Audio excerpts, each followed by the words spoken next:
గుండెకి సంబంధించిన సమస్యలు మరియు వాటి పరిష్కారాలు అనే అంశంతో మనతో మాట్లాడడానికి మన ముందున్నారు ప్రముఖ హోమియోపతి వైద్యులు డాక్టర్ ఈశ్వర్ రెడ్డి గారు. వారితో మాట్లాడి మరిన్ని వివరాలు తెలుసుకుందాం. నమస్తే సార్. సార్, అసలు గుండెకి సంబంధించిన సమస్యలు అనేవి ఎందుకు వస్తూ ఉంటాయి సార్ మనలో? పూర్వం గుండెకి సంబంధించిన సమస్యలు అంటే పెద్ద వయసు వారికని, బాధ్యతలు ఎక్కువ ఉన్న వారికి, కుటుంబ పెద్దకి అని ఇలా వస్తుండేవి. ఇప్పుడు వయసుతో నిమిత్తం లేకుండా చిన్నపిల్లల దగ్గర నుంచి యువతి యువకులందరికీ వాళ్ళ లైఫ్ స్టైల్ని బట్టి ప్రాబ్లమ్స్ వస్తున్నాయి. కారణము ఒక్కసారిగా మన లైఫ్లో ఈ ఫ్రిడ్జ్, టీవీలు ఇవన్నీ వచ్చేసరికి లైఫ్ స్టైల్ అనేది పూర్తిగా మారిపోయింది. అలాగే ఉమ్మడి కుటుంబాలు ఉండేవి కాస్త చిన్న కుటుంబాలు అయిపోయినాయి, మైక్రో ఫ్యామిలీస్ అయిపోయినాయి. దానివల్ల ఏంటంటే ఈ ఫ్రిడ్జ్లు, టీవీలు వచ్చేసరికి లేట్ నైట్ పడుకోవడము, ఎక్కువసార్లు తినడము, వెయిట్ ఎక్కువ పెరగడము, లేటుగా లెగవడము, ఎక్సర్సైజులు చేయకపోవడము, ఇలాంటి కారణాల చేత విపరీతంగా వస్తున్నాయి. అంటే ప్రపంచవ్యాప్తంగా సెకండ్కి ఒక 5-6 మందికి హార్ట్ అటాక్స్ వస్తున్నాయని చెప్పేసి అంటుంటారు. కారణం ఏంటంటే మెయిన్ లైఫ్ స్టైల్ మారిపోవడం.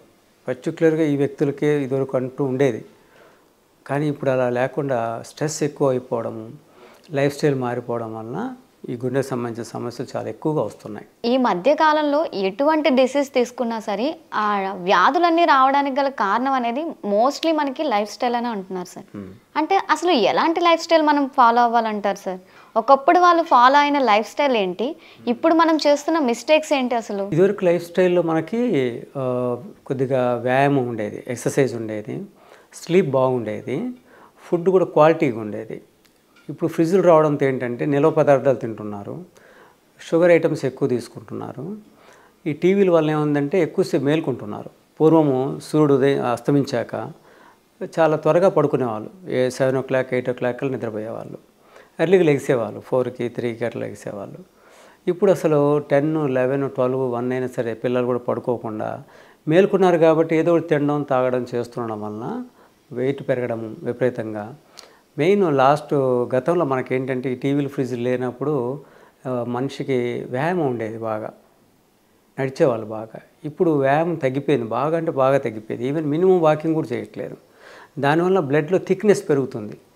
థిక్నెస్ పెరిగి వ్యాయామం లేకపోవడంతో మనుషుల్లో అనేక టాక్సిన్స్ క్లియర్ అవ్వక, స్వెట్టింగ్ లేక, డీటాక్సిఫికేషన్ అవ్వకుండా, మనిషిలో రిలాక్సేషన్ లేకపోవడం వల్ల ఏంటంటే ఎక్కువ ఈ life style diseases like sugar, BP, గుండెకి సంబంధించినవి, కిడ్నీ స్టోన్స్, గాల్బ్లాడర్ స్టోన్స్, తర్వాత ఒబేసిటీ, క్యాన్సర్, ఇలాంటివన్నీ వస్తున్నాయి అన్నమాట. అంటే మనం ఆరోగ్యవంతమైన జీవనాన్ని అనేది ఖచ్చితంగా అలవర్చుకోవాలంటారు. 100%. ఖచ్చితంగా ఈ టైంలో పడుకోవాలి, ఈ టైంకి లేవాలి, అంటే కన్సిస్టెన్సీ అనేది రావాలి. ఒకటి ఏదైనా ఒక పని చేసామంటే దాన్ని ఆపకుండా చేయడం అనేది కూడా మనకి రావాలంటారు. Okay sir. సార్, మరి ఇప్పుడు ఒకప్పుడు మనకి గుండె సంబంధించి ఇలాంటి డిసీజులు వచ్చినా సరే వాళ్ళు ఎలా తెలుసుకునేవాళ్ళు సార్? అంటే ఇప్పుడంటే మనకి టెక్నాలజీ చాలా పెరిగిపోయింది, చాలా ఉన్నాయి స్కాన్లని, ఏ చిన్నది వచ్చినా మొత్తం మనకి అన్ని స్కాన్లు రాస్తారు, టోటల్గా బాడీ స్కాన్ మొత్తం. కాబట్టి మనకి చాలా సులభంగా తెలుస్తుంది ఇది ఈ కంప్లైంట్ ఉంది, ఈ కంప్లైంట్ ఉందని. కానీ మరి ఒకప్పుడు వాళ్ళకి అవేమీ ఉండేవి కాదు సార్. మరి అలాంటి సమయంలో వాళ్ళు ఎలా తెలుసుకునేవాళ్ళు వాళ్ళకి గుండెకి సంబంధించిన సమస్యలు ఉన్నాయి అని చెప్పి? ఇప్పటికైనా సరే మనకు ఎలా తెలుస్తుందంటే, అప్పుడు అంటే చాలా తక్కువ మందిలో వచ్చేది, టెక్నాలజీ అంత డెవలప్మెంట్ లేకపోయినా.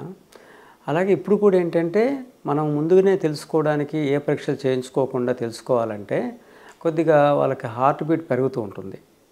బీపీ పెరగడం అంటే హార్ట్ బీట్ పెరుగుతుంది, స్పీడప్ అవుతుంది. అంటే వాళ్ళ హార్ట్ బీట్ వాళ్ళకి తెలుస్తుంది. తర్వాత బాడీ అంతా బీట్ అవుతున్నట్టు ఉంటుంది హార్ట్ బీట్. తర్వాత వాళ్ళకి ఏంటంటే చెస్ట్ బాగా పట్టేసినట్టు అయిపోతుంది, ఎవరో మీద కూర్చున్నట్టుగా చాలా కంప్రెస్ అయిపోయి ఉంటుంది. అలాగే స్వెట్టింగ్ ఎక్కువ వస్తుంటుంది, హెడ్లో స్వెట్టింగ్ రావడము, నిద్ర సరిగ్గా పట్టకపోవడము. తర్వాత ఈ సైకలాజికల్గా మనుషుల ప్రవర్తన కూడా మారిపోతుంటుంది, కొద్దిగా కోపం ఎక్కువ రావడము, చిరాకు, విసుగు ఎక్కువ రావడము. ఇవన్నీ కూడా ఈ గుండెకు సంబంధించిన సమస్యలు. దడ పెరుగుతుంటుంది, వాళ్ళల్లో ఎక్కువ దడ పెరుగుతుంటుంది. దీంతో మనకు తెలిసిపోతుంది, కొద్దిగా నడిచిన ఆయాసం రావడము, దేని మీద పెద్ద ఏకాగ్రత పెట్టలేకపోవడము, ఎవరితో పెద్ద ఫ్రెండ్లీగా హ్యాపీగా లేకపోవడం, ఇలాంటి లక్షణాలన్నీ వాళ్ళల్లో ఈ గుండెకు సంబంధించిన సమస్యలు స్టార్ట్ అయ్యాయని తెలుస్తుంది అనమాట. కొలెస్ట్రాల్ అని కూడా అంటారు సార్, మనకి అవి ఎందుకు వస్తాయి సార్ మనకి? అదే తీసుకునే ఆహారంలో ఏమవుతుందంటే ఈ వేపులు ఎక్కువ తినడము, లేట్ నైట్ తినడము, ఫ్రైడ్ థింగ్స్ ఎక్కువ తినడము, చికెను, మటను బాగా లేట్ నైట్ డైలీ తినడము, ఇలాంటి వాటి వల్ల ఏమవుతుందంటే కొలెస్ట్రాల్ పెరిగి ఆ గుండె నుంచి వెళ్ళే రక్తనాళాల్లో జరగాల్సిన రక్త ప్రవాహంకి అడ్డుగా అయిపోతుంది అనమాట. దీనివల్ల రక్తనాళం యొక్క డయామీటర్ తగ్గిపోతుంది. తగ్గిపోయినప్పుడు అది కంఫర్ట్గా వెళ్ళక కొన్ని చోట్ల స్పీడ్ బ్రేకర్స్ లాగా స్లో అయిపోయి కొన్ని చోట్ల స్పీడ్ అయ్యి ఇలా అవడం వలన ఇబ్బందులు అనేవి వస్తుంటాయి అన్నమాట. అందుకోసం కొలెస్ట్రాల్ రాకుండా ఉండడానికి ప్రయత్నం చేయాలి. డైట్లో చాలా మార్పు చేయాలి, కొద్దిగా ఎక్సర్సైజ్ చేయాలి, ఆక్సీ యాంటీడెంట్స్, తర్వాత ఫ్రూట్స్ అవి ఎక్కువ తీసుకోవాలి. ఇలాంటి లైఫ్ స్టైలే మళ్ళీ అగైన్ డైట్ విషయంలో కూడా మారాలన్నమాట. అప్పుడు కొలెస్ట్రాల్ని కూడా మనం తగ్గించుకోవచ్చు హ్యాపీగా. లేకపోతే బ్యాడ్ కొలెస్ట్రాల్, గుడ్ కొలెస్ట్రాల్ రెండు ఉంటాయి. మంచి ఆహారం తీసుకోవడం ద్వారా గుడ్ కొలెస్ట్రాల్ పెరుగుతుంది. లైక్ నెయ్యి కానీ, పల్లీలు కానీ ఇలాంటివి తీసుకోవడం వల్ల, నువ్వులు విత్తనాల నుంచి తీసుకోవడం, వెజిటేరియన్ డైట్ నుంచి తీసుకున్నవన్నీ దాదాపు గుడ్ కొలెస్ట్రాల్ పెంచుతాయి. ఈ నాన్ వెజ్ ఐటమ్స్లో పదే ఎక్కువ తినడం, ఫ్రైడ్ థింగ్స్ ఎక్కువ తీసుకోవడం ద్వారా బ్యాడ్ కొలెస్ట్రాల్ పెరుగుతుంది అనమాట. అంటే ఆయిల్ వల్ల పెరుగుతుంది అంటారా సార్, లేకపోతే దాన్ని మనం ఎక్కువసేపు ఆ ఆయిల్లో వేయించడం వల్ల ఈ ప్రాబ్లం వస్తుందంటారు? ఆయిల్ యొక్క క్వాలిటీని బట్టి ఉంటుంది. ఆర్గానిక్ ఆయిల్స్ అని, రిఫైన్డ్ ఆయిల్స్ అని ఉంటాయి. రిఫైన్డ్ ఆయిల్స్ ప్రమాదం. ఈ రిఫైన్డ్ ఆయిల్స్ ఒక ప్రమాదం అయితే వాటిని పదే వేడి చేస్తే కూడా కార్బన్స్ పెరిగి కొలెస్ట్రాల్ పెరుగుతుంది. సో ఆర్గానిక్ గానుగ నూనె అంటారు కదా, అలాంటివి వాడుకోవడం సీజనల్గా మంచిది మనకి. అంటే ఒక ఆయిల్ని ఒకసారి హీట్ చేసిన తర్వాత దాన్ని మళ్ళీ మనం హీట్ చేసి తీసుకోకూడదు అంటారు? తీసుకోకూడదు. కాకపోతే మనకు ఈ స్ట్రీట్ సైడ్ ఉన్నటువంటి షాప్స్లో, హోటల్స్లలో చాలామంది ఏం చేస్తారంటే రిపీటెడ్గా బాయిల్ చేసినటువంటివి వాడుతూ ఉంటారు అన్నమాట. అంటే ఈరోజు ఏదైనా కారణం చేత సేల్ అవ్వలేదు, ఆయిల్ మిగిలింది, అది వాళ్ళు పారబోయారు, మళ్ళీ రేపటికి వాడతారు, మళ్ళీ ఎల్లుండికి వాడుతుంటారు. అలా పదే వాటిని వాడడం వల్ల సెకండ్ టైం హీట్ చేస్తేనే ప్రమాదం. ఇప్పుడు చాలామంది అంటారు సార్, మనం ఒకే ఆయిల్ని రెగ్యులర్గా వాడడం వల్ల కూడా మనకి హార్ట్కి సంబంధించిన సమస్యలు అనేవి వస్తూ ఉంటాయి అంటారు. అందుకని చెప్పి మనం ఎప్పటికప్పుడు ఆయిల్ ఏ ఆయిల్ అయితే వాడుతున్నామో ఆ ఆయిల్ యొక్క బ్రాండ్ ఏదైతే ఉంటుందో, ఇప్పుడు సన్ఫ్లవర్ కావచ్చు, సెసమీ ఆయిల్ కావచ్చు, ఇలా కొన్ని ఆయిల్స్ అనేవి మారుస్తూ ఉండాలి మనం అని అంటారు సార్. ఇది ఎంతవరకు కరెక్ట్ అంటారు సార్? అది కూడా అంటే మనకు ఆయుర్వేదంలో చెప్తారు ఏంటంటే సీజనల్గా ఆయిల్ మారుస్తుండాలి. కంటిన్యూస్గా మొత్తం ఇయర్ అంతా ఒకటే ఆయిల్ కాకుండా, ఇప్పుడు శివరాత్రి వరకు ఒక ఆయిల్ వాడతాం అనుకోండి, శివరాత్రి నుంచి పల్లీల నూనె వాడడం, శివరాత్రికి ముందు నువ్వుల నూనె వాడతారు, నువ్వుల నూనె వాడి శివరాత్రి తర్వాత నుంచి పల్లీల నూనె, అంటే ఒక 6 నెలలు ఒక నూనె, ఒక 6 నెలలు ఒక నూనె అట్లా వాడుకోవచ్చు. అంటే మనం ఉండే ప్రదేశాన్ని బట్టి, ప్రాంతాలను బట్టి వాళ్ళకి అలవాటు, వాళ్ళ కుటుంబాలకు అలవాటు ఉన్నటువంటి ఆయిల్, కొందరు నువ్వుల నూనె వాడతారు, కొందరు ఆవాల నూనె వాడతారు, మీరన్న కొందరు అవిసె గింజల నూనె వాడచ్చు. సో వాళ్ళు వాడే వాళ్ళ కుటుంబ సభ్యులు అంటే 3 జనరేషన్స్ అనుకోవచ్చు సుమారుగా. మన ఫాదరు, వాళ్ళ ఫాదరు, వాళ్ళ ఫాదరు వాళ్ళు వాడుతున్నటువంటి ఆహార పదార్థాలు, ఆయిల్స్ క్వాలిటీ మాత్రం పెంచుకుంటూ ఉండాలి. అలాంటి ఆయిల్స్ వాడితే పెద్ద ప్రాబ్లం ఏం రాదు. అంటే ఇప్పుడు మీరు అన్నారు సార్ 6 నెలలకు ఒక ఆయిల్ మారుస్తూ ఉండాలని. అంటే మనకున్న సీజన్స్కి ఆయిల్కి గల కనెక్షన్ ఏమంటారు సార్? ఆ రెండింటికి మధ్య ఉన్న సంబంధం? వాతావరణం ఇప్పుడు చూడండి, మనకు సంక్రాంతికి అరిసెలు చేస్తారు, నువ్వులు ఉండలు చేస్తారు. సో నువ్వుల్లో వలన హీట్ పెరుగుతుంది. సో ఆ చలికి అవి తినడం వలన మన శరీరంలో సరైనటువంటి అపెటైట్ పెరగడానికి, డైజెషన్ పెరగడానికి, మనలో చలి తగ్గడానికి, బాడీలో అట్మాస్ఫియర్ టెంపరేచర్స్ మెయింటైన్ చేయడానికి, అంటే ఈ గుండె సుమారుగా 7 టైప్స్ ఆఫ్ ఫంక్షన్ చేస్తుంటుంది. అందులో టెంపరేచర్ రెగ్యులేషన్ ఒకటి. సో ఎప్పుడైతే మీరు ఆయిల్ లాంటివి తీసుకుంటారో బాడీలో కొంచెం టెంపరేచర్ పెరిగి బయట టెంపరేచర్కి లోపల టెంపరేచర్ మెయింటైన్ చేయడానికి హెల్ప్ అవుతుంది. ఇప్పుడు మీరు అన్నారు సార్ మన గుండె 7 రకాల పనులు చేస్తుందని. ఏంటి సార్ ఆ 7 రకాల పనులు? ముఖ్యంగా ఫస్ట్ ఈ గుండె ఏం చేస్తుంది అంటే రక్త ప్రసారం చేస్తుంది. లబ్డబ్ అనే సౌండ్తో అది నిరంతరం పంపింగ్ చేస్తూ పర్ డే 7,571 లీటర్స్ బ్లడ్ని పంప్ చేస్తుంది సుమారుగా. సో ఇది చేస్తూ మన ప్రెషర్ కూడా మెయింటైన్ చేస్తుండాలి. అంటే ఈ బ్లడ్లో నుంచి ఆక్సిజను, న్యూట్రియంట్స్ ఇవన్నీ ప్రతి సెల్కి వెళ్ళేటట్టు చేస్తుంది. ప్రెషర్ మెయింటైన్ చేస్తుంది, మరీ ఎక్కువ ప్రెషర్ అవ్వకుండా, మరీ ఎక్కువ తగ్గకుండా. అంటే లో బీపీ అంటే ప్రెషర్ తగ్గిపోవడం, హైపర్ టెన్షన్ అంటే హై బీపీలో ప్రెషర్ పెరగడం. ఈ రెండింటి మధ్య బ్యాలెన్సింగ్ చేసుకుంటూ మధ్యస్థంగా మీడియం ప్రెషర్ ఇస్తూ ప్రసారం చేసే విధంగా ఒకటి మెయింటైన్ చేస్తుంది. ప్రతి కణానికి ఆక్సిజను, న్యూట్రియంట్స్ అందించి మళ్ళీ దానిలో ఉన్నటువంటి టాక్సిన్స్, కార్బన్ డైఆక్సైడ్ తీసుకొని ఇది లంగ్స్కి అందిస్తే లంగ్స్ మళ్ళీ ఎగ్జలేషన్ చేసి చెడుని బయటికి కార్బన్ డైఆక్సైడ్ రూపంలో పంపించి మళ్ళీ దాన్ని డీటాక్సిఫై చేసేసి మళ్ళీ హార్ట్కి అందిస్తుంది. ఇది నిరంతరంగా జరిగే ప్రక్రియ. దాంతోపాటుగా టెంపరేచర్స్ కూడా మెయింటైన్ చేస్తుంది. అంటే హార్ట్ బయట వాతావరణం మరీ చల్లగా ఉంది, బాడీలో హీటు కూడా రైజ్ చేసి బాడీ టెంపరేచర్కి ఈక్వల్గా ఉండే విధంగా మెయింటైన్ చేస్తుంది ఫంక్షన్స్లో. అలాగే కొన్ని టాక్సిన్స్ కిడ్నీకి అందిస్తుంది. తర్వాత ఈ హోమోస్టాసిస్ అంటారు అన్నమాట. బాడీలో ఆర్గాన్స్ అంటే ప్రతి ఆర్గాన్కి ప్రతి సెల్కి ప్రాపర్గా ఆక్సిజన్ ప్రాపర్గా డైట్ అందే విధంగా అది పంపిస్తుంది. దాని కండరాల శక్తి కూడా, గుండె కండరాల శక్తి కూడా చాలా ఇంపార్టెంట్. నిరంతరంగా అది పనిచేస్తూ తల నుంచి కాలి బొట్టన వేలు వరకు ప్రతి సెల్కి బ్లడ్ సర్క్యులేషన్ అయ్యే విధంగా ఇది ఫంక్షన్ చేస్తుంది అనమాట. ఇప్పటి వరకు చెప్పుకున్నాం సార్, అంటే లైఫ్ స్టైల్ వల్ల, అలాగే మనం తీసుకునే ఆహార విధానాల వల్ల మనకి హార్ట్ డిసీజెస్ అనేవి వస్తాయి అని చెప్పి, అలాగే మనకి హార్ట్ డిసీజెస్ ఉన్నాయి అని చెప్పి వాటికి కొన్ని సిమ్టమ్స్ కూడా మీరు చెప్పారు సార్. ఇప్పుడు చాలామందికి, అంటే కొంతమందిలో సార్, మోస్ట్లీ చిన్నపిల్లలు కావచ్చు, మిడిల్ ఏజ్ వాళ్ళు కావచ్చు, పెద్దవాళ్ళు కావచ్చు, వాళ్ళలో ఎటువంటి సిమ్టమ్ కూడా చూపించకుండా సడన్గా చనిపోతూ ఉంటారు సార్. అంటే అది మనకి ఆ విషయం తెలిస్తే మనం కూడా షాక్ అవుతాం, అరే మా వాళ్ళు చాలా హెల్తీగా ఉన్నారే, ఇలా సడన్గా ఎలా అని చెప్పి.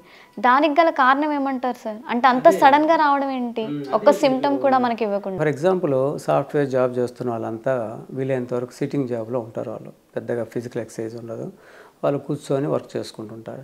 సడన్గా వాళ్ళ సర్కిల్లో ఎవరిదైనా ఫ్రెండ్ది మ్యారేజ్ ఉంది అంటే ఒక 2 days వాళ్ళ కన్వెంట్ చూసుకొని వాళ్ళు 3 days హాలిడేస్ వచ్చేదాకా ప్లాన్ చేసుకొని వాళ్ళు మ్యారేజ్కి వెళ్తారు.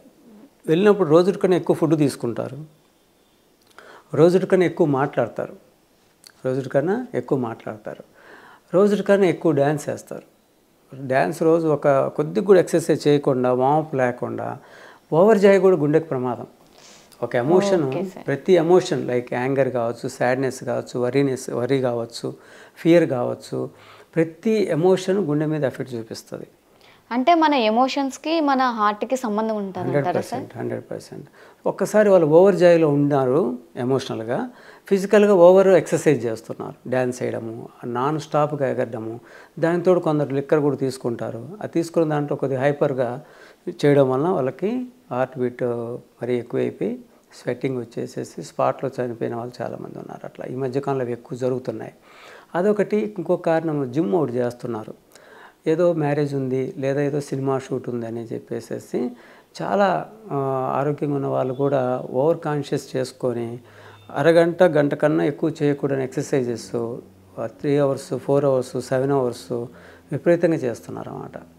ఈ వెయిట్స్ ఎక్కువ లిఫ్ట్ చేయడము, ఎక్కువ ట్రెడ్మిల్ చేయడము, ఓవర్గా చేయడం వల్ల ఏమవుతుందంటే గుండె మీద శ్రమపడి గుండె కండరాలు అలసిపోయి హార్ట్ అటాక్ వచ్చేస్తుంది. సో అంత ఒత్తిడి పెట్టకూడదు శరీరం మీద, ఎస్పెషల్లీ గుండె మీద అలాంటి ఒత్తిడి పెట్టకూడదు. దాంతోపాటు ఈ మధ్యకాలంలో ఏమవుతుందంటే చాలామందికి పగలు టైం దొరక్క లేట్ నైట్స్ గేమ్స్ ఆడుతున్నారు. సినిమా వాళ్ళు కావచ్చు, సాఫ్ట్వేర్ వాళ్ళు కావచ్చు, చాలామంది ఈ నైట్ జాబ్ చేసేవాళ్ళు చాలామంది 8:30 లేదా 7కి 9కి గ్రౌండ్కి వెళ్ళిపోయి షటిల్ ఆడడము, బ్యాడ్మింటన్ ఆడడము, క్రికెట్ ఆడడము, నైట్ 12 దాకా 1 దాకా ఆడుకోవడం, అప్పుడు ఏదో మళ్ళీ అందరూ కలిసి సరదాగా బిర్యానీ తినడం, ఆ తర్వాత ఇంటికి వచ్చి ఎప్పుడో 2 o'clock 3 o'clock పడుకోవడం, ఇలాంటి కార్యక్రమాలు రెగ్యులరైజ్ అయిపోయింది. ఇది గుండెకి చాలా ప్రమాదం అన్నమాట. యాక్చువల్గా ఈవినింగ్ 7 to 9 మధ్య గుండె రిలాక్స్ అవ్వాలి. అంటే మన డే యాక్టివిటీ నుంచి డిఫరెంట్గా ఉండాలి. సన్సెట్ అయిన తర్వాత నుంచి సేమ్ హైపర్ యాక్టివిటీ రన్ చేయకూడదు, రిలాక్సేషన్ మోడ్లో ఉండాలి. సన్సెట్ అయిన తర్వాత ఇంటికి వచ్చాక స్నానం చేసేయడము, వీణా మ్యూజిక్ వినడము, ఫ్లూట్ మ్యూజిక్ వినడము, పిల్లలతో సరదాగా మాట్లాడుకోవడం, ఏదైనా పర్సనల్ డెవలప్మెంట్ స్పిరిచువల్ బుక్స్ చదువుకోవడం, లేదా ఏదైనా గురువుల స్పిరిచువల్ ప్రవచనాలు వినడము, ఇలాంటివి చేస్తున్న టైంలో కూడా వీళ్ళు ఓవర్ ఎక్సర్సైజ్ చేస్తూ హైపర్గా ఉండడం వల్ల ఏమవుతుందంటే ఎప్పుడైనా ఒకసారి పర్వాలేదు, కానీ రెగ్యులర్గా అలా చేయడం వలన గుండె మీద శ్రమపడి ప్రాబ్లమ్స్ ఎక్కువ అవుతున్నాయి. చాలా వరకు హార్ట్ అటాక్స్ రావడానికి కారణం అదొక కారణం అయిపోతుంది. ఒకవేళ మనం ఏదైనా అలవాటు చేయాలనుకోండి సార్, ఇప్పుడు మీరు అన్నారు సెలబ్రిటీస్ కావచ్చు, కొంతమందికి అది నీడ్ అయ్యి ఉండొచ్చు సార్ వాళ్ళ లైఫ్లో అది చేయడం. సో అలాంటప్పుడు వాళ్ళు నెమ్మదిగా దాన్ని అలవాటు చేస్తూ, అంటే ఒక్కసారి మనం 1 hour చేస్తే అది ప్రాబ్లం అవుతుంది సార్. అదే ఒక 5 minutes అని, ఒక 10 minutes అని, అలా మనం అలవాటు చేస్తూ అలా ఏమైనా వెళ్ళే అవకాశాలు ఉంటాయా? యాక్చువల్గా బాడీకి ఒక సర్కాడియన్ రిథమ్ ఉంటుంది. ఈ టైంలో పడుకోవాలి, ఈ టైంలో తినాలి. Like morning 3 to 5 o'clock lungs capacity ఎక్కువ ఉంటుంది కాబట్టి ఆ టైంలో ప్రాణాయామం చేసుకోవచ్చు, యోగా చేసుకోవచ్చు. అలాగే 5 to 7 డీటాక్సిఫికేషన్ టైం అంటారు. ఆ టైంలో కంపల్సరీగా నిద్ర లెగిసి ఒక 1/2 liter వాటర్ తాగి, ల్యూకామ్ వాటర్ తాగి కాలకృత్యాలు తీర్చుకునే విధంగా ఉండడం వలన బాడీ ఎనర్జీ అంతా లార్జ్ ఇంటెస్టైన్కి ఎక్కువ ఉంటుంది కాబట్టి ఆ టైంలో బాగా కోఆపరేట్ చేస్తుంది బాడీ. అలా కాకుండా వీళ్ళు ఎప్పుడు 10కు లెగిసారనుకోండి కాన్స్టిపేషన్ ప్రాబ్లమ్స్ ఏర్పడతాయి. దానివల్ల డాండ్రఫ్ ప్రాబ్లమ్స్, ఫీమేల్స్కి అయితే పీసీఓడి ప్రాబ్లమ్స్, పిల్లలకి టమ్మీస్ రావడం ఇలాంటివి జరుగుతుంటుంది. అంతేకాకుండా తర్వాత ఏమవుతుంది 7 to 9 వాళ్ళు బ్రేక్ఫాస్ట్ టైం, భోజనం చేయాల్సిన టైం, ఆ టైంలో వీళ్ళు లెగిస్తే కూడా ఉపయోగం లేదు. ఎందుకంటే ఆ టైంలో బాడీలో స్టమక్కి వెళ్ళిపోతుంది ఎనర్జీ ఎక్కువ, కాబట్టి మనం తీసుకున్న ఆహారం చక్కగా డైజెషన్ అయిపోతుంది. సో తర్వాత 9 to 11 ఏం తినకూడదు, తాగకూడదు, కానీ ఆ టైంలోనే తింటున్నారు. సో ఇలాంటి వాటి వలన లైక్ ఇప్పుడు మనకు డి విటమిన్ రావాలి, మార్నింగ్ సన్లైట్లో మనం ఎక్స్పోజ్ కావాలంటే మార్నింగ్ సన్లైటే మనం ఎక్స్పోజ్ అవ్వాలి. వాళ్ళు ఏం జాబ్ చేస్తున్నా సరే. అలా కాదని చెప్పేసి వీళ్ళు ఏదన్నా ట్యాబ్లెట్లు ఇంజెక్షన్ తీసుకుంటే అది అన్యాచురల్ అయిపోతుంది. సో వాళ్ళు కాంట్రిబ్యూట్ అయినప్పుడు కనీసం వాళ్ళు కొంచెం స్పిరిచువల్ ఎనర్జీ పెంచుకోవాలి, మెడిటేషన్ పవర్ పెంచుకుంటే వాళ్ళకి 4 hours స్లీప్ సరిపోతుంది. ఎమోషనల్గా ఉంటూ నైట్ అంతా మేలుకుంటే ప్రమాదం. హ్యాపీగా ఉన్నారు, స్పిరిచువల్ గురువులు ఉన్నారు. ఇప్పుడు మేము దీక్ష తీసుకున్నప్పుడు మాకు 4 hours స్లీప్, అది కూడా ఎక్కువ అనిపిస్తుంది. ఎందుకంటే మానసిక అలసట లేదు ఇక్కడ. అలాంటి వ్యక్తులు extraordinary. But regular life style ఉన్న వాళ్ళు ఎలాంటి ప్రయత్నాలు చేసినా ఎమోషనాలిటీ నార్మల్ కానంత వరకు ఇలాంటివి నైట్ మేల్కోవడం అనేది ఎవరికి మంచిది కాదు. అంటే మన భావోద్వేగాలు కూడా మన మీద ఎంతో ప్రభావాన్ని చూపిస్తాయి. చాలా ప్రభావం. సో మన అది హ్యాపీనెస్ అయినా కావచ్చు, బాధ అయినా కావచ్చు, ఏదన్నా కావచ్చు, కానీ దాని తాలూకా ఎఫెక్ట్ అనేది మన హార్ట్ మీద ఖచ్చితంగా పడుతుందండి. అవును అవును. అంటే ఈ హార్ట్ చేసే ఫంక్షన్లో మెయిన్ ఈ హార్ట్ ఫైర్ అనమాట. అది ఫైర్ ఎలిమెంట్ అంటారు ఆక్యుపెంచర్లో, న్యాచురోపతిలో. ఇది ఫైర్ డెవలప్ చేస్తుంది. సో దీని అండర్లో సర్క్యులేషన్ సిస్టమ్, ఎండోక్రైన్ సిస్టమ్, అలాగే ఇమ్యూనిటీ సిస్టమ్, ఈ 3 సిస్టమ్స్ డిపెండ్ అయి ఉంటాయి. ఏ కొద్దిగా అప్ అండ్ డౌన్స్ అయిపోయినా ఇమ్యూనిటీ తగ్గిపోతుంది. ఇమ్యూనిటీ తగ్గిపోతే హార్మోన్స్ ఇంబ్యాలెన్స్ వస్తుంది. హార్మోన్స్ ఇంబ్యాలెన్స్ వస్తే సర్క్యులేషన్ డల్ అయిపోతుంది. సో ఇందువల్ల ఏంటంటే ఈ ఫంక్షనాలిటీ దీంట్లో చాలా వైటల్ పోర్షన్ ఉంది హార్ట్కి సంబంధించి. కాబట్టి దాన్ని మనం డిస్టర్బ్ చేయకూడదు. అది న్యాచురల్గా జరిగే ఫంక్షను, వాలంటరీగా జరిగే దాన్ని చేసుకునే పని, అది ఇన్వాలంటరీగా జరిగే పని. మనమేమి ఇంటర్ఫియర్ కావాల్సిన అవసరం లేదు, మనం డిస్టర్బ్ చేయకపోతే చాలు. సార్ మనం ఇందాక గుండెకి సంబంధించి కొన్ని సిమ్టమ్స్ని చెప్పుకున్నాం సార్. అంటే మనకి గుండెకి సంబంధించిన సమస్యలు ఉంటే మనకి స్వెట్ వస్తుంది, అలా చెమట పడుతుందని, అలాగే హార్ట్ బీట్ ఎక్కువ అవుతుందని చెప్పి ఇలా రకరకాల సిమ్టమ్స్ చెప్పారు సార్. మనకి మామూలుగా కూడా ఒక్కొక్కసారి చెమట పడుతుంది సార్. అది అట్మాస్ఫియర్ వల్ల కావచ్చు, లేకపోతే మనం ఉన్న పరిస్థితులు కావచ్చు. గుండె దడ కూడా పెరుగుతుంది ఒక్కొక్కసారి అన్నారు. సడన్గా మనం వినకూడని వార్తలు ఏమైనా విన్నప్పుడు కూడా మనకి గుండె దడ పెరుగుతూ ఉంటుంది. అలాంటప్పుడు మనకి గుండె సమస్యలు ఉన్నాయా లేదా అనేది ఎలా తెలుస్తుంది సార్? అసలు దాని నుంచి దీనికి వేరియేషన్ మనం ఎలా తెలుసుకుంటాం? అదే జనరల్గా బాడీ స్వెట్టింగ్ రావడం వల్ల మనిషి ఏమి అలసిపోడు, డిస్టర్బ్ అవ్వదు. Okay sir. జనరల్ వాకింగ్కి వెళ్తారు, స్వెట్టింగ్ వస్తుంది, వాళ్ళు చూసుకుంటే తప్ప స్వెట్టింగ్ ఉన్నట్టు కూడా తెలియదు. ఎప్పుడైతే అది హార్ట్ పంపింగ్, హార్ట్ ఇబ్బంది పడుతూ, హార్ట్ స్ట్రైన్ అవుతూ ఎప్పుడైతే మనకి ఇబ్బంది కలిగిస్తుందో అప్పుడు ఏమవుతుందంటే తలలో స్వెట్ వస్తుంది. తలలో ఎక్కువ స్వెట్ రాకూడదు. హెడ్లో స్వెట్ వచ్చి అలసిపోతూ నడవలేక, కూర్చోడానికి ఓపిక లేక, ఎక్కడో చోట కూర్చోవాలని పదే తప్పిస్తారు చూడండి, అవన్నీ హార్ట్ రిలేటెడ్ కంప్లైంట్స్ వస్తాయి. Okay sir. అంటే వాటిలోనే కొన్ని వేరియేషన్స్ ఉంటాయి సార్. అంటే మనకి అలసట రావడం వేరు, ఒక ఒత్తిడితో కూడిన అలసట రావడం అనేది వేరు అంటున్నారు. అవునవును. ఒకవేళ గుండెకి సంబంధించిన వ్యాధులు వచ్చాయా అనుకోండి సార్, అప్పుడు వాళ్ళు ఎలాంటి జాగ్రత్తలు తీసుకోవాలంటారు? First thing is prevention is better than cure. రాకుండా జాగ్రత్త తీసుకోవడం చాలా ఉత్తమమైన పని. ఎందుకంటే అది మనతో పాటు లైఫ్ లాంగ్ వర్క్ చేయాలి కాబట్టి దాన్ని డిస్టర్బ్ చేయకూడదు. అంటే ఓవర్ వెయిట్ పెరగకూడదు, తర్వాత ఆహారం ఎక్కువ తీసుకోకూడదు, అంటే అతిగా తీసుకోవడం. ఇక్కడ ఆహారంలో, లైఫ్ స్టైల్లో ఎవరికి పచ్చాలి అని చెప్పట్లేదు మనం. మన పూర్వీకులు చెప్పాలంటే మనకన్నా ఎక్కువ తినేవాళ్ళు. కాకపోతే వాళ్ళు టైమింగ్స్ ఉండేవి, క్వాంటిటీ ఉండేది, చిరుతిండ్లు ఎక్కువ తినేవాళ్ళు కాదు. మన వాళ్ళు ఇప్పుడు ఏం చేస్తున్నారంటే ఆకలికి, అపిటైట్కి, హంగర్కి డిఫరెన్షియేషన్ ఉంటుంది. మీరు ఆకలి అయినప్పుడు తింటే అది ఆరోగ్యం. టైం అయిందని తినకూడదు. 2 అయింది, లంచ్ టైం అయింది కాబట్టి తినాలి, బ్రేక్ఫాస్ట్ టైం కాబట్టి తినాలి, డిన్నర్ టైం కాబట్టి తినాలి. అలా కాకుండా మనకు ఆకలి లేదు ఈ పూట, తినకండి, నష్టం లేదు. కొద్దిగా వాటర్ తాగండి, నీరసం అనిపిస్తే కొబ్బరి నీళ్ళు తాగండి, ఫ్రూట్స్ తినండి, సరిపోతుంది.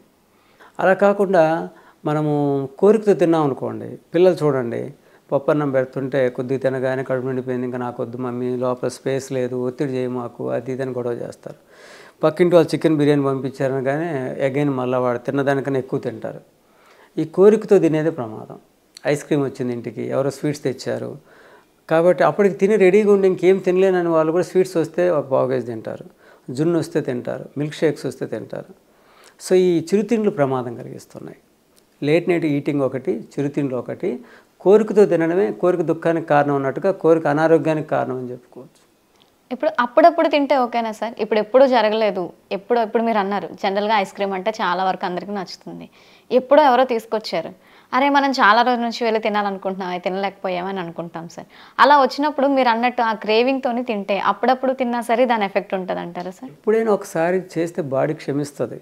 బాడీలో హార్ట్ ప్రాబ్లమ్స్ అయితేమి, కిడ్నీ కంప్లైంట్స్ అయితేమి, లివర్ కంప్లైంట్స్ అయితేమి, క్యాన్సర్లు అయితేమి వన్ డేలో రావు. ఇవి కొన్ని సంవత్సరాలు, 10-15 సంవత్సరాలు మన లైఫ్ స్టైల్లో చేంజ్ లేకుండా అన్కాన్షియస్గా ఎప్పుడు పడితే అప్పుడు, ఏది పడితే అది, ఎక్కడ పడితే అక్కడ, ఎలా పడితే అలా తినడం వలన ప్రాబ్లమ్స్ వస్తాయి తప్ప ఎప్పుడో ఒకసారి, వారానికి ఒకసారి తిన్నా, నెలకు ఒకసారి తిన్నా అవేం ప్రాబ్లం చేయవు. బాడీ ఎక్స్క్యూజ్ చేస్తుంది. టైం అయిందని తినకూడదు, ఆకలి వేసినప్పుడే తినాలి అన్నారు సార్. మనకు ఒక్కొక్కసారి ఏమవుతుందంటే కరెక్ట్గా మీరు అన్నట్టుగా 7:30-8 లోపు మనం తినేస్తే బాగుంటుంది సార్ డిన్నర్ అనేది. కానీ ఒక్కొక్కసారి ఆ టైంలో ఆకలి వేస్తారు, ఎందుకంటే అదేంటో హెవీగా ఉన్నట్టు ఉంటుంది. కానీ 10-10:30 అయ్యేటప్పటికి చాలా ఆకలి వేసినట్టుగా ఏదైనా ఉంటే తినేద్దాం అన్నట్టుగా ఉంటుంది సార్. మరి అలాంటి సందర్భాల్లో ఏం చేస్తాం సార్? మరి ఖచ్చితంగా తింటాం కదా సార్. అందుకే పూర్వం ఏంటంటే సన్సెట్ అయిన తర్వాత నిద్రపోయేవాళ్ళు, వీళ్ళేం త్వరగా నిద్రపోయేవాళ్ళు. నిద్రపోతే ఇంకా ఆకలి ఉండదు. ఇప్పుడు వీళ్ళు మేల్కొని టీవీ చూడడము, డాబాపైకి వెళ్తుండడం, చిన్న చిన్న ఆటలు ఆడుకోవడము, తర్వాత ఎక్కువ ముచ్చట మాట్లాడుకుంటుండడం వలన ఎనర్జీ అయిపోతుంది కాబట్టి తినాలనిపిస్తుంది. జనరల్గా బాడీకి ఆ టెండెన్సీ రాదు. మనం పడుకోవాల్సిన టైంలో యాక్టివిటీ చేయడం వలన ఒక టీ అని, కాఫీ అని, చిరుతిండ్లని, ఫ్రిడ్జ్ ఓపెన్ చేసి ఏదో తినడము, లేదా మూవీ పెట్టుకుంటారు సరదాగా, ఫ్రెండ్స్ కావచ్చు, కజిన్స్ కావచ్చు, పెట్టుకొని పిల్లలంతా అలా చూసుకుంటూ ఏదో ఒకటి తింటూ ఏదో ఒకటి తాగుతూ అలా చేస్తారు. అది పదే పదే జరిగినప్పుడు ఏమవుతుందంటే చాలా ప్రాబ్లమ్స్ వస్తాయి. సర్కాడియం రిథమ్ అంటారు అన్నమాట. ఆ రిథంలో పడుకోవాల్సిన టైంలో పడుకోకుండా మేల్కోవడం వల్ల gall bladder stones, kidney stones, PCOD problems, PCOS problems, fibroids, ఇవన్నీ ఎక్స్ట్రా నెగిటివ్ ఎనర్జీకి స్ట్రెంత్ వస్తుంది. బాడీలో 2 ఎనర్జీస్ మనం అనుకుంటే పాజిటివ్ ఎనర్జీ, నెగిటివ్ ఎనర్జీ. ఈ సన్సెట్ అయిన తర్వాత తినడం వల్ల నెగిటివ్ ఎనర్జీకి స్ట్రెంత్ వస్తుంది. సన్సెట్ అయిన తర్వాత మీరు అన్నట్టు ఒకవేళ ఆకలి అయిందే అనుకోండి, ఏదైనా కారణం చేత మేలుకున్నారో, ఆకలి అయితే వాటర్ తాగొచ్చు, కొద్దిగా వాటర్ తాగొచ్చు, అలాగా బెస్ట్. అంతేగాని ఆకలి అయిందని చెప్పి అన్నం పప్పు చారు తింటే లివర్కి స్ట్రైన్ అవుతుంది. డీటాక్సిఫికేషన్ చేసుకుంటున్న టైంలో ఫుడ్ పడడం వల్ల డీటాక్సిఫికేషన్ జరగకపోగా ఆ ఫుడ్ని డైజెస్ట్ చేయడానికి అది ఫంక్షన్ చేయడం వల్ల ఏమవుతుందంటే, ఇది పదే పదే జరిగినప్పుడు ఏమవుతుందంటే టాక్సిన్స్ వెళ్ళిపోకపోవడం వల్ల స్కిన్ మీద ర్యాషెస్ రావడము, బ్లాక్ స్పాట్స్ రావడము, లివర్కి సంబంధించిన ప్రాబ్లమ్స్ రావడము, గ్రేడ్ 1 ఫ్యాటీ లివర్. ఇదివరకు డ్రింక్ చేసే వాళ్ళకే లివర్ ప్రాబ్లమ్స్ వచ్చాయి. చాలా వరకు లివర్ ప్రాబ్లం వచ్చిందంటే ఆయన తాగుతాడు కాబట్టి వచ్చిందనే వాళ్ళు. ఇప్పుడు నాన్ ఆల్కహాలిక్ ఫ్యాటీ లివర్స్ ఎక్కువైపోయినాయి. అది కూడా నా దగ్గరకు వచ్చే కేసులో కూడా నేను చూస్తాను. 9th 10th క్లాస్ చదివి ఉంటారు, గ్రేడ్ 1 ఫ్యాటీ లివర్ అంటాడు. వాళ్ళు బర్త్డే ఫంక్షన్స్లో కేక్స్ విపరీతంగా తినడము, కూల్ డ్రింక్స్ ఎక్కువ తాగడము, జంక్ ఫుడ్ ఎక్కువ తినడము, చిప్స్ ఎక్కువ తినడము, వీటి వలన ప్రాబ్లమ్స్ ఎక్కువ అవుతున్నాయి. తర్వాత తరాలను రక్షించుకోవాలంటే ఖచ్చితంగా పిల్లల్ని జంక్ ఫుడ్ నుంచి మనం రక్షించుకోవాలంటారు సార్. 100% అవాయిడ్ చేయాలి. వాళ్ళకి దాని గురించి ఎక్స్ప్లెయిన్ చేయాలి. ఫస్ట్ వాటిని ఇంట్రడ్యూస్ చేయకూడదు. బట్ సొసైటీలో ఉన్నారు కాబట్టి ఎవరో పిల్లల దగ్గర చూస్తే స్కూల్లో ముఖ్యంగా అవేర్నెస్ క్లాసెస్ పెట్టాలి. కూల్ డ్రింక్స్లో ఏమేమి పాయిజన్స్ ఉంటాయి, చిప్స్ తింటే ఏమేమి ప్రాబ్లమ్స్ ఉంటాయి, ఇలాగ పెడితే అప్పుడు చాలా సులభంగా ఉంటుంది. అలా కాకుండా పేరెంట్స్ ఎవరైనా రిస్ట్రిక్టెడ్ చేయాలంటే ఎంతకాలం చేస్తారు? ఇలాగ ఒక పేషెంట్ వాళ్ళ మదర్ ఇంట్లో తినేదో తాగనివ్వదని చెప్పేసి వాడు ఫంక్షన్స్కి వస్తే అందరిని బతులు ఆడుకొని ఒక గ్లాస్ తాగాల్సిన 4 గ్లాసులు తాగుతాడు కూల్ డ్రింక్. ఓవర్లోడ్ ఇచ్చేస్తున్నాడు అనమాట. కేక్ ఇంత ముక్క తినాల్సింది వాడు ఎక్కువ తింటాడు. అందరు అరే వాడికి పోయిండు, వాళ్ళ అమ్మ తిననివ్వదు, వాళ్ళ అమ్మ తాగనివ్వదు. సో అది దానికని అవేర్నెస్ ఇచ్చామనుకోండి, అవేర్నెస్ ఇస్తే వాళ్ళ సెల్ఫ్ డిసిప్లిన్ చాలా ఇంపార్టెంట్. అది తయారు చేయాలంటే పిల్లలకి సినిమా చూపెట్టినట్టుగానే ఈ స్కూళ్ళల్లో వాళ్ళకి కనీసం కొన్ని వీడియోస్ పెట్టి ల్యాబ్లో చూపెట్టి వాడు తాగే కూల్ డ్రింక్ వాడినే తెమ్మని చెప్పి దాంట్లో పురుగుల మందు పర్సెంటేజ్ ఎంత ఉంటుంది, గవర్నమెంటే పర్మిషన్ ఇచ్చింది 2.1% కలుపుకోవచ్చు అని చెప్పి. అయినప్పటికీ వాళ్ళు 2.1% కాదు కలుపుతుంది, 15%, 14% కలుపుతున్నట్టు ల్యాబ్ టెస్ట్ల ద్వారా తెలుస్తుంది అనమాట. సో అందువల్ల ఏంటంటే పిల్లలకి అవగాహన పెంచాలి.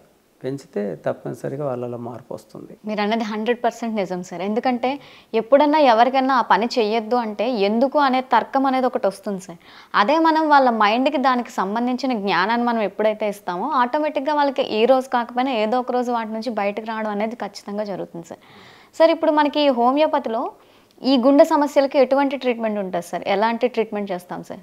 జనరల్గా హోమియోపతిలో ఇప్పుడు యాంజియో టెస్టులు చేసి వీళ్ళకి స్టంట్ వేయాలని, అలాగే వాల్స్ క్లోజ్ అయిపోయినాయి అని చెప్పి ఇలాంటి కేసుల్లో ఇప్పుడు నా దగ్గరకు వచ్చిన స్వయంగా మా సీనియర్స్, టాప్ సీనియర్ డాక్టర్స్ చూపెట్టిన వీడియోసే కాకుండా నేను చేసే నా స్వయం ప్రాక్టీస్లో కూడా ఒక పేషెంట్ వచ్చారు. వారి వయసు దాదాపు 70 years. ఒక డాక్టర్ గారు ఏం చెప్పారంటే ఆయన కండిషన్ చూసి 3 daysలో ఆపరేషన్ చేయకపోతే ఆయన ఎక్స్పైర్ అయిపోతారని చెప్పారు. వాళ్ళ అబ్బాయి బాగా టెన్షన్ పడుతున్నాడు. సరే నా మీద నమ్మకం ఉన్న ఒక డాక్టర్ ద్వారా నా దగ్గరకు వచ్చారు. నేను చెప్పాల్సింది చెప్పాను. 99% ఒక వాల్ క్లోజ్ ఉంది ఆయనకి, 97% ఇంకోటి క్లోజ్ ఉంది, 77% ఇంకోటి క్లోజ్ ఉంది. వాస్తవానికి ఆ రకంగా ఉంటే ఎవరైనా సరే సర్జరీ అనే అంటారు. సరే నాకున్న కాన్ఫిడెన్స్, ఆయనకున్న హెల్త్ పాయింట్ ఆఫ్ వ్యూలో నేను చూసుకున్నాక నేను కాన్ఫిడెంట్గా చెప్పాను. వాళ్ళు 3 daysలో చనిపోతారు అన్నట్టుగా సర్జరీ జరగకపోతే డాక్టర్ గారు చెప్పారు. వాళ్ళ అబ్బాయి ఊరు కంగారు పడుతున్నాడు. నేను కంగారు పడకండి, చూడండి, ఇబ్బంది ఏం లేదు. రేపు జూన్కి 3 years అవుతుంది. Still is coming happily. వాళ్ళ తోటకు కూడా బండి మీద వెళ్తున్నాడు. నేను చెప్పిన రిస్ట్రిక్షన్స్లో 50% కన్నా ఎక్కువ పాటించట్లేదు ఆయన. ఫుడ్ విషయంలో అయితేమి, కొంచెం లెక్కర్ తీసుకునే విషయంలో అయితేమి. అయితే నా దగ్గరకు వచ్చే పేషెంట్లలో హ్యాపీగా నవ్వుతూ వచ్చే పేషెంట్ ఆయన. నెలకు ఒకసారి వస్తారు నా దగ్గరికి. మొదట్లో 15 daysకి ఒకసారి వచ్చేవాడు, 2 times వచ్చేవాడు. ఇప్పుడు మంత్లీ ఒకసారి వస్తున్నాడు. ఇప్పుడు ఈ మొన్నటి నుంచి బై మంత్లీ వస్తున్నాడు అనమాట. ఒక మంత్ వచ్చి ఒక మంత్ రాకుండా. సో అదేంటంటే ఆయనతో పాటు సర్జరీ చేయించుకున్న 10 మంది చనిపోయారు. అదే ఏజ్ గ్రూప్లో ఉన్న వాళ్ళు ఒక హాస్పిటల్లో సర్జరీలు చేస్తే చనిపోయారు. కారణాలు వేరే వేరే ఉంటాయి. అంటే నా ఉద్దేశం ఏంటి, పేషెంట్ని చూసి అందరికీ అలా జరుగుతుందని కాదు. సో ఆయనకు ధైర్యం వచ్చింది. వాళ్ళందరూ చనిపోవడం సార్ చెప్పి నాకు కరెక్ట్, ఈ వయసులో నాకు సర్జరీ కరెక్ట్ కాదు, న్యాచురల్గా తగ్గించుకోవచ్చు. హోమియోపతిలో బ్యూటీ ఏంటంటే హోమియోపతి మెడిసిన్స్ మనం నార్మల్ వేకి తీసుకొస్తుంది. ఎందుకంటే హోమియోపతి మెడిసిన్ పనిచేసేదే ఫార్ములా నేచర్ లా మీద పనిచేస్తుంది. నేచర్ లా ఫాలో అవుతుంది కాబట్టి మెడిసిన్ కూడా నేచర్లో ఉన్నటువంటి మెడిసిన్ ద్వారా తయారవుతాయి. హెర్బల్ రెమెడీస్ ప్లాంట్ కింగ్డమ్ నుంచి, మినరల్ కింగ్డమ్ నుంచి ఎక్కువ తయారవుతాయి కాబట్టి. అలాగే నో సోర్స్, సార్కోడ్స్ అంటారు. ఇవన్నీ ఒక బేసిక్ సిస్టమాటిక్ ప్రిన్సిపల్ మీద పనిచేస్తుంది కాబట్టి గుండెకి సంబంధించిన వాటికనే కాకుండా హెల్త్కి సంబంధించిన చాలా క్రానిక్ ప్రాబ్లమ్స్లో హోమియోపతిలో చాలా మంచి సొల్యూషన్స్ ఉన్నాయన్నమాట. ఏ రకమైన సైడ్ ఎఫెక్ట్స్ లేకుండా, చాలా వరకు సర్జరీస్ లేకుండా, లైక్ ఈవెన్ సైనసైటిస్కి అయినా కావచ్చు, హార్ట్కి సంబంధించి కావచ్చు, కిడ్నీ స్టోన్స్ కావచ్చు, గాల్ బ్లాడర్ స్టోన్స్ కావచ్చు, ఇలాంటి వాటికి చాలా వరకు సర్జరీలు కంపల్సరీ అంటారు. కానీ చాలా వరకు మేము సర్జరీ లేకుండా తగ్గించిన కేసులు చాలా ఉన్నాయి. అంటే ఇప్పుడు మనతో పాటు ఇప్పుడు డాక్టర్ గారి తాలూకా ప్రమేయం ఎంత ఉంటుందో అలాగే పేషెంట్ తాలూకా కొన్ని కమిట్మెంట్స్ కూడా చాలా అవసరం అంటారు. 100%. ఇప్పుడు పేషెంట్ కోఆపరేట్ చేయకుండా తినొద్దనే తినడం, తాగొద్దనే తాగుతూ ఓన్లీ మెడిసిన్ ఒకటి అద్భుతం చేయాలని చెప్పదు హోమియోపతి. లైఫ్ స్టైల్ మారాలి, సన్లైట్కి ఎక్స్పోజ్ అవ్వాలి, డైట్ బాగా తీసుకోవాలి. వాళ్ళకున్న జబ్బుని బట్టి కొన్ని ఆహారాలు తీసుకోకూడదు. లైక్ ఇప్పుడు హార్ట్కి సంబంధించిన ప్రాబ్లమ్స్ ఉన్నాయనుకోండి. సో వీళ్ళు ఎక్కువగా అతిగా ఎక్సర్సైజ్ చేయకూడదు, అతిగా ఆహారం తీసుకోకూడదు, ఫ్రైడ్ థింగ్స్ తీసుకోకూడదు, జంతు సంబంధమైన ఆహార పదార్థాలు తీసుకోవద్దు. ఇలా కొంత సాత్విక ఆహారం తీసుకుంటూ మితాహారం తీసుకుంటూ మనకి ఆ పర్టికులర్ డిసీజ్ విషయంలో ఏ రకమైన జాగ్రత్తలు తీసుకోవాలి అవి తీసుకున్నారనుకోండి 100% మంచి రిజల్ట్ వస్తుంది.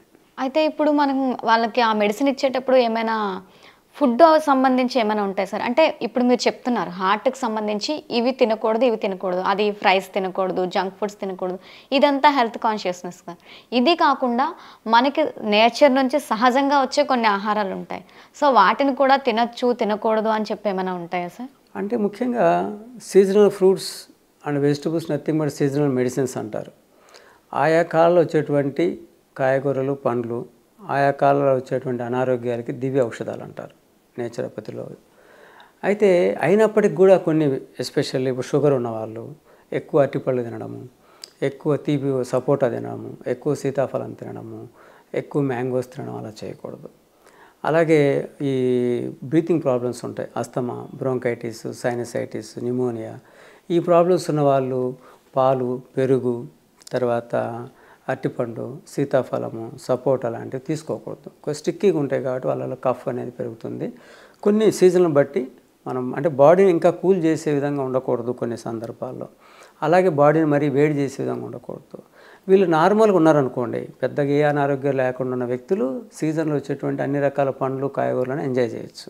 బట్ ఏదైనా కంప్లైంట్స్ ఉన్నప్పుడు కొద్ది రోజులు మాత్రం న్యాచురల్ మెథడ్స్ విషయంలో, న్యాచురల్గా వచ్చేటువంటి పండ్లు, కాయగూరల విషయంలో కొద్ది రోజులు వాళ్ళలో క్రానిసిటీ తగ్గి, సివియారిటీ తగ్గేంత వరకు జాగ్రత్త చేసుకుంటే తర్వాత వాటిని తీసుకోవచ్చు. ఒకవేళ వాళ్ళకి ఆ ప్రాబ్లం ఉన్నప్పుడే వాళ్ళకి క్రేవింగ్స్ వల్ల ఒకటో రెండో తినడం అనేది ఓకే అంటారా సార్? అది మనం ఎంకరేజ్ చేయలేము. క్రానిసిటీని బట్టి కొద్దిగా ఎంత స్ట్రిక్ట్గా ఉంటే అంత మంచిది. ఎంత స్ట్రిక్ట్ బట్ ఉన్నంతలో న్యాచురల్ ఫుడ్ కొంత పర్వాలేదు. ఇప్పుడు ఫర్ ఎగ్జాంపుల్ పగలు తీసుకోండి పండ్లు అన్నప్పుడు ముంజలు ఉన్నాయండి. ముంజలు మనకు సీజన్లో సమ్మర్లో వస్తాయి. ఎందుకు వేడిగా ఉంది వాతావరణం కాదు. వాటిని 11 o'clock 12 o'clock తింటే బాగుంటుంది. అలా కాకుండా వాటిని ఫ్రిడ్జ్లో పెట్టుకొని రాత్రి 7 o'clock 9 o'clock తిన్నారనుకోండి, అది కరెక్ట్ కాదు. సో నేచర్ మనకి ఇచ్చింది ఎందుకు అనేది మన కామన్ సెన్స్ అప్లై చేసుకొని ఆ వేడి వాతావరణం ఉన్నప్పుడు వాటిని తినడం ద్వారా మనకు డిహైడ్రేషన్ రాకుండా, ప్రాబ్లం రాకుండా హైడ్రేట్గా ఉంటాం అన్నమాట. Thank you so much. Thank you very much.